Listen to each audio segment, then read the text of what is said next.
Pemirsa, angka kasus COVID-19 varian Omikron di Indonesia kian mengganas. 2 kasus kematian COVID-19 akibat varian Omikron menjadi alarm varian Omikron tidak bisa dianggap enteng.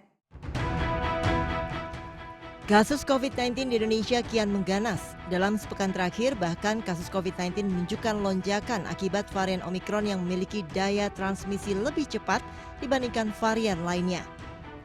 Data Kementerian Kesehatan 23 Januari 2022, total kasus Omikron yang menyebar di tanah air mencapai 1.369 kasus. Sebanyak 840 kasus berasal dari pelaku perjalanan luar negeri, sementara 311 kasus transmisi lokal dan sisanya 218 kasus dalam pemeriksaan epidemiolog.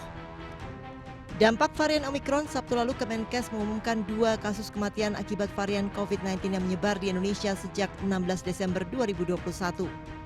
Pasien pertama meninggal dunia di RSPI Sulianti Saroso. Pasien berusia 56 tahun ini menderita penyakit komorbid seperti diabetes mellitus, obesitas, dan hipertensi, dan merupakan pelaku perjalanan luar negeri serta telah mendapatkan vaksinasi. Sementara pasien meninggal dunia lainnya berusia 64 tahun, meninggal di Rumah Sakit Sari Asih Ciputat dalam kondisi belum tervaksinasi dan memiliki komorbid, hipertensi, dan sakit ginjal, serta terinfeksi varian Omikron dari transmisi lokal. Kecepatan transmisi varian Omikron yang menyebabkan lonjakan kasus COVID-19 di tanah air. Dalam 4 hari terakhir, kasus corona di Indonesia selalu menembus 2.000 kasus. Indonesia mencatatkan hampir 3.000 kasus dalam 24 jam. Sehari sebelumnya Indonesia bahkan mencatatkan lonjakan 3.200 lebih kasus, mencetak rekor tambahan kasus tertinggi sejak pertengahan September 2021.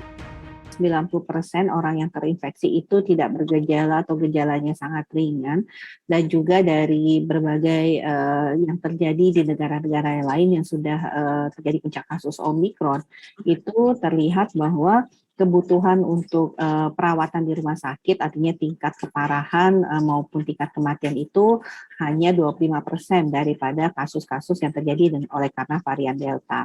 Tapi artinya resiko itu tetap ada, ya, yang artinya kita masyarakat harus tetap waspada. Kasus kematian COVID-19 akibat varian Omikron menjadi alarm meski kerap menunjukkan gejala ringan, namun varian COVID-19 Omikron tidak dapat dipandang sebelah mata lantaran menimbulkan kematian. Seluruh warga diminta untuk waspada dan tidak mengendurkan penerapan protokol kesehatan serta segera mengakses vaksinasi COVID-19 2 dosis hingga booster untuk memberikan proteksi dari penularan varian Omikron maupun varian COVID-19 lainnya yang terus bermutasi. Tim Liputan iNews melaporkan.